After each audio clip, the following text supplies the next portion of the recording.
Hello everyone, welcome to my channel wheel of fortune double one double one. कैसे हैं आप लोग? I hope कि आप सब बहुत अच्छे हो गाइस। सो आज की जो रीडिंग है वो कैंडल वैक्स प्रेडिक्शन होगी और कैंडल वैक्स के थ्रू आज हम जानेंगे आप जिस इंसान के बारे में सोच रहे हो उस इंसान की करंट फीलिंग्स आपके लिए क्या है, वो आपके बारे में क्या सोच रहे हैं, क्या महसूस कर रहे हैं, ये हम डिटेल में जानेंगे। सो टाइमलेस रीडिंग है, जनरल रीडिंग है आप सभी के लिए। आप सब मेरी इस वीडियो को कभी भी किसी भी वक्त देख सकते हैं। चलिए बिना किसी देरी के स्टार्ट करते हैं। वैसे पेड पर्सनल रीडिंग्स के लिए energize gemstones, crystals, bath salt, jars, mist या फिर रेमेडीज़ या फिर ऑनलाइन टैरो क्लासेस के लिए आप मुझे गिवन व्हाट्सएप नंबर पे इंस्टा आई डी पे मैसेज कर सकते हो। सारे कॉन्टैक्ट डिटेल्स डिस्क्रिप्शन बॉक्स में है और वीडियो की स्क्रीन पर भी आपको मेरा व्हाट्सएप नंबर दिख रहा होगा, तो आप चाहे तो मैसेज कर सकते हैं। तो चलिए बिना किसी देरी के देख लेते हैं हम आपके पर्सन की करंट फीलिंग्स। तो मुझे थोड़ा सा टाइम दीजिएगा वीडियो को, तब तक ज़रूर एक प्यारा सा लाइक कर दीजिए और कमेंट्स अगर आप करना चाहें तो वो भी कर सकते हैं।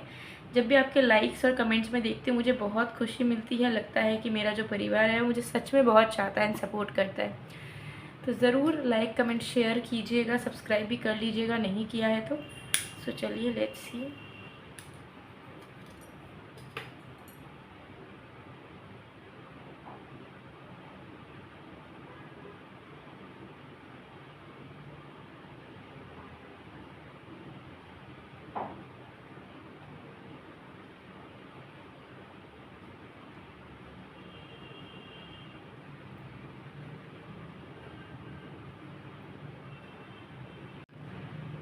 चलिए देख लेते हैं जिस भी पर्सन की करंट फीलिंग्स आप जानना चाहते हो उनका नाम 3 बार लीजिए। मैं आपको टाइम दे रही हूँ इस फ्लेम पे फोकस करते हुए।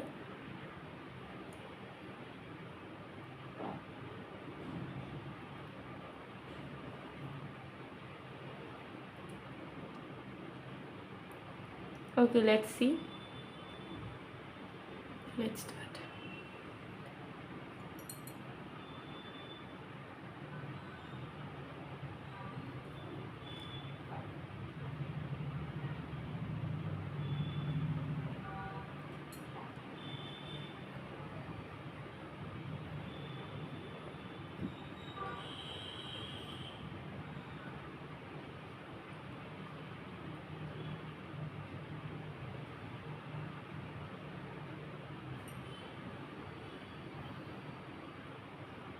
ओके सबसे पहले चीज़ यहाँ पे नज़र आ रही है कि आपके जो पर्सन है उनके मन में ना बहुत ज़्यादा ओवर थिंकिंग हो रहा है इस वक्त, ठीक है।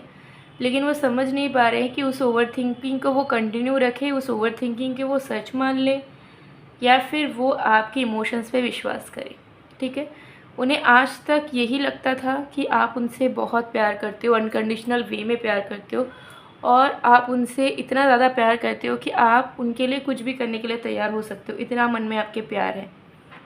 लेकिन जो करंटली उनके मन में ओवर थिंकिंग हो रही है उससे वो निकल नहीं पा रहे हैं और उनको ऐसा लग रहा है कि जो मैं ओवर थिंक कर रहा हूँ शायद वही सच है। और ओवर थिंकिंग में उनकी ऐसी फीलिंग्स आ रही है जैसे कि आप किसी और को प्यार करने लगे हो, ठीक है, या आपका मन है कि आप किसी और को प्यार करें, ठीक है। आपका प्यार इस इंसान के लिए कम होता चला जा रहा है, आपका इंटरेस्ट इस इंसान के लिए कम होता चला जा रहा है, आपको अब उनसे कोई मतलब नहीं है, ठीक है। तो यही सारी चीज़ें उनके जहन में घूमे जा रही है, जिसके चलते मुझे यहाँ पर क्लियरली दिख रहा है कि इनको डर तो सता ही रहा है, टेंशन तो आ ही रहा है, नहीं साथ में उन्हें ऐसा लग रहा है कि आप जो उन्हें इतना प्यार करते हो वो कैसे बदल सकते हो। इतना प्यार अगर कोई इंसान किसी से करता है तो वो कैसे उसका मन बदल सकता है कि वो दूसरी जगह में प्यार ढूंढे या इस इंसान को छोड़ दे। तो ये तो पॉसिबल नहीं है। तो मैं अपने ओवर थिंकिंग को सच मानूँ या जो मेरी इमोशंस है, जो मैं फ़ील करता हूँ कि हाँ वो मेरे लिए करती है, मुझे चाहती है या मुझे चाहता है, उस पर मैं विश्वास करूँ। तो उसी दोनों चीज़ों के बीच पे फंस से गए हैं, कंफ्यूज सा महसूस कर रहे हैं, फंसा हुआ सा महसूस कर रहे हैं इमोशनली, मेंटली, ठीक है। ये चीज़ कहीं ना कहीं मुझे यहाँ पर दिख रही है। टेंशन तो है और समझ नहीं पा रहे हैं कि क्या सच है, क्या सच में आपका प्यार कम हो गया है या प्यार आपका एज इट इज़ है, वो देख नहीं पा रहे हैं, समझ नहीं पा रहे हैं। तो वो चाहते हैं कि आप दोनों के कनेक्शन के बीच में हीलिंग आए, क्योंकि उनको ऐसा लग रहा है कि यही सारी टॉक्सिसिटी की वजह से शायद आप भी उनके लिए ओवरथिंक करते हो और वो भी आपके लिए ओवरथिंक करते हैं, और आप दोनों ने डाउट कर करके एक दूसरे के प्रति जो प्यार जो इज़्ज़त था उसे भी आप दोनों ने धीरे धीरे कम कर दिया, तो जो कहीं ना कहीं सही नहीं है। ठीक है, तो आपके पर्सन कहीं ना कहीं हीलिंग चाहते हैं, क्योंकि उनको ऐसा लग रहा है कि अननेसेसरी ऐसे बहुत सारे सिचुएशंस पड़ाव आए हैं जहाँ पे हम दोनों एक दूसरे से भागे हैं, हम दोनों ने मनमानी करी है, हम दोनों ने रिश्ता नहीं निभाया ढंग से, हमने मैच्योरिटी शो नहीं की, और इसके चलते आज ऐसी नौबत है कि मैं भी उसके लिए अच्छा नहीं सोच पाता हूँ, वो भी मेरे लिए अच्छा नहीं सोच पाती है। तो मुझे इस कनेक्शन में हीलिंग चाहिए। काश हम दोनों के रिश्ते के बीच में चीज़ें सही हो, मैं उससे बात कर पाऊँ, मैं उसको सारी रियल जो चीज़ें हैं, फीलिंग्स हैं, उसे कह पाऊँ। ठीक है, और अपने प्यार के साथ इस कनेक्शन को कंटिन्यू करूँ, उसका भी प्यार मुझे मिले और मैं भी उससे प्यार कर पाऊँ। काश ऐसी ही चीज़ें हों जैसे मैं चाह रहा हूँ या चाह रही हूँ। ठीक है, तो आपके पर्सन के दिल में मुझे यहाँ पर नज़र आ रहा है कि एक रीस्टार्ट करना चाह रहे हैं। इनके मन में है कि करवाहट बहुत सारी जगहों में घुली है, क्योंकि आप दोनों की कहीं ना कहीं ऊपर नीचे एफ़र्ट्स रहे हैं। तो अब अगर आप दोनों ही प्यार करते हो एक दूसरे को और उस प्यार के लिए साथ रहते हो, तो चीज़ें हो सकता है ठीक से आगे बढ़े, बिकॉज़ पहले आप दोनों के बीच में उतनी ज़्यादा मैच्योरिटी, उतनी ज़्यादा समझ नहीं थी, लेकिन अब गलतियाँ कर कर के समझ आ चुकी है। तो शायद इस बार अगर आप पास आते हो, करीब आते हो या रिश्ता निभाने की कोशिश करते हो, तो आराम से उस रिश्ते को आप दोनों कहीं ना कहीं निभा लोगे। ठीक है, तो आपके पर्सन के मन में चल रहा है कि भले ही मैं कन्फ्यूज़ हूँ इस वक्त, भले ही मेरे मन में डर है, मैं ओवरथिंक कर रहा हूँ या कर रही हूँ, लेकिन मैं चाहता हूँ कि ये रिश्ता फिर से जुड़े, ये इंसान मेरे पास फिर से आए, और ये होके रहेगा और ये मैं करके रहूँगा। अगर ये अपने आप नहीं भी होता है तो भी मुझे करके दिखाना ही है, अपने आप को प्रूफ करना है कि मैं भागने वालों में से नहीं हूँ, मैं प्यार करने वालों में से हूँ, मैं निभाने वालों में से हूँ। ठीक है, तो मुझे इस रिश्ते में जीत चाहिए ही चाहिए, उसे मैं पा के रहूँगा या रहूँगी, और मुझे लाइफ टाइम इसी इंसान से चाहिए। तो मुझे यहाँ पर दिख रहा है कि आपके पर्सन के दिमाग में, दिल में कमिटमेंट काम कर रहा है, जो वो खुद से सबसे पहले कर रहे हैं कि मुझे यही इंसान चाहिए, मुझे यही इंसान के साथ ज़िंदगी बितानी है, मुझे यही इंसान को प्यार करते रहना है, और मुझे यही इंसान को जीतना है कुछ भी करके।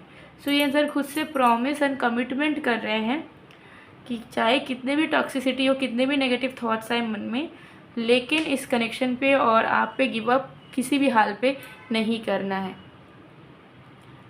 ठीक है, सो ये एक अप्रोच रखना चाहते हैं अपने तरफ से, एक नई शुरुआत करना चाहते हैं अपने तरफ से, क्लियरली यहाँ पर दिख रहा है। आपके पर्सन के मन में है कि मैं अपने तरफ से 100% देने की कोशिश करूँ, मैं सामने से बात करने की कोशिश करूँ, मैं सामने से चीज़ों को ठीक करने की कोशिश करूँ, मैं सामने से स्टैंड लेने की कोशिश करूँ। ठीक है, जो कि ये करने वाले हैं। तो डेफिनेटली मुझे यहाँ पर दिख रहा है कि इस इंसान के मन में बहुत सारे उल्टे सीधे ख्यालात चल रहे हैं। उनको टेंशन है कि आप किसी और के साथ अपना टाइम गुजार रहे हो, आपका मन कहीं और डाइवर्ट हो चुका है, लेकिन उसके बावजूद भी ये एज इट इज़ सिचुएशन को छोड़ना नहीं चाह रहे हैं। इनके मन में है कि मैं ठीक करने की कोशिश तो कर ही सकता हूँ, कर ही सकती हूँ, क्योंकि गलतियाँ मुझसे भी हुई हैं, उनसे भी हुई है, लेकिन अब जब समझ आ चुकी है तो अब समझ से काम लेते हैं और इस रिलेशनशिप को सिर्फ़ और सिर्फ लव एंड मैच्योरिटी के साथ डील करने की कोशिश करते हैं। ठीक है, तो ये चीज़ यहाँ पे दिख रही है। सो ये आपके पर्सन की करंट फीलिंग्स हैं। ठीक है, तो साइड में करते हैं और भी कार्ड्स देखेंगे।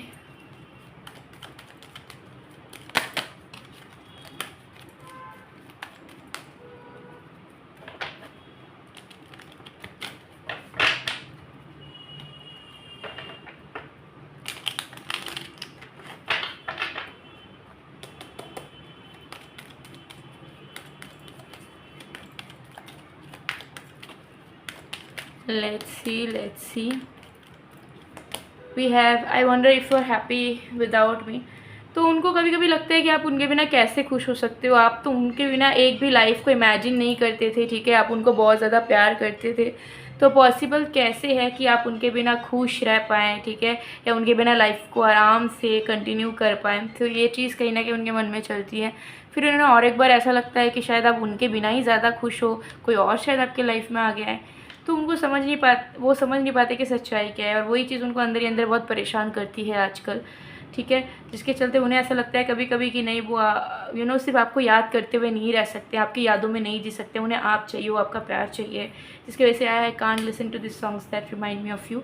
ठीक है, तो आपको याद कर करके परेशान हो चुके हैं, अब वो चाहते हैं कि वो आपको फिज़िकली आपके प्रेजेंस को फील कर पाए।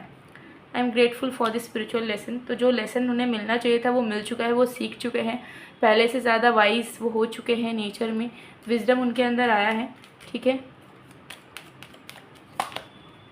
आई wonder if you are happy with me. तो वही एनर्जी है कि मेरे साथ पता नहीं खुश थी या नहीं, मेरे साथ पता नहीं खुश होगी या नहीं।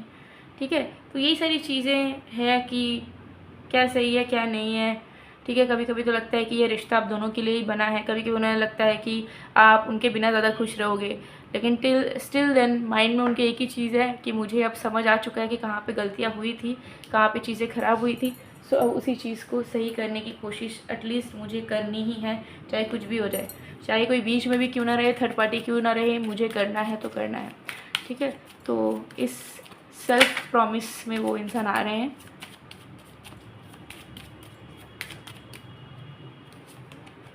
आई am not able to take decision right now and I don't want to hurt you as well. तो देखिए, अभी तक अगर वो रुके हुए हैं ना, वो इसीलिए रुके हुए थे क्योंकि वो समझ नहीं पा रहे थे कि उन्हें क्या करना चाहिए, लेकिन इसका मतलब ये नहीं था कि वो आपको भूल चुके हैं या फिर उनको कोई मतलब नहीं है आपसे। ठीक है, क्योंकि वो आपको हर्ट नहीं करना चाह रहे थे या कोई टेम्परेरी डिसीजन नहीं बनाना चाह रहे थे, जिसकी वजह से वो अब तक रुके हुए थे, बट अब वो क्लियर हो चुके हैं। I want to build a happy future for us, will you hold my hand forever. तो अब वो क्लियर है कि उन्हें आप चाहिए, आपके साथ उन्हें एक ज़िंदगी बितानी है, कमिटमेंट में उन्हें जाना है, शादी करनी है आपसे, घर बसाना है आपके साथ। तो बस आपकी राय भी जानना चाहते हैं। तुम्हें पाना इतना आसान नहीं है, लेकिन मैं तुम्हें पाके रहूँगा। तो उन्हें ऐसा लग रहा है कि उन्होंने जिस तरीके से ट्रीटमेंट आपको दिया या बिहेव आपके साथ करा है, उससे कहीं ना कहीं उन्होंने चीज़ों को और भी ज़्यादा कॉम्प्लिकेट कर दिया है, डिफ़िकल्ट कर दिया है। लेकिन स्टिल वो फिर से मेहनत करेंगे ताकि वो सच में आपको फिर से अपना प्यार शो कर सके। सो गाइज़, ये थी आप लोग की रीडिंग। आई होप आपको पसंद आएगा। पसंद आया तो please do like, comment, share and subscribe. मेरी पर्सनल रीडिंग के लिए व्हाट्सअप में मैसेज कर सकते हो, स्क्रीन पे नंबर दिख रहा है। सो मैं मिलती हूँ आप लोग को नेक्स्ट वीडियो में, तब तक के लिए बाय बाय।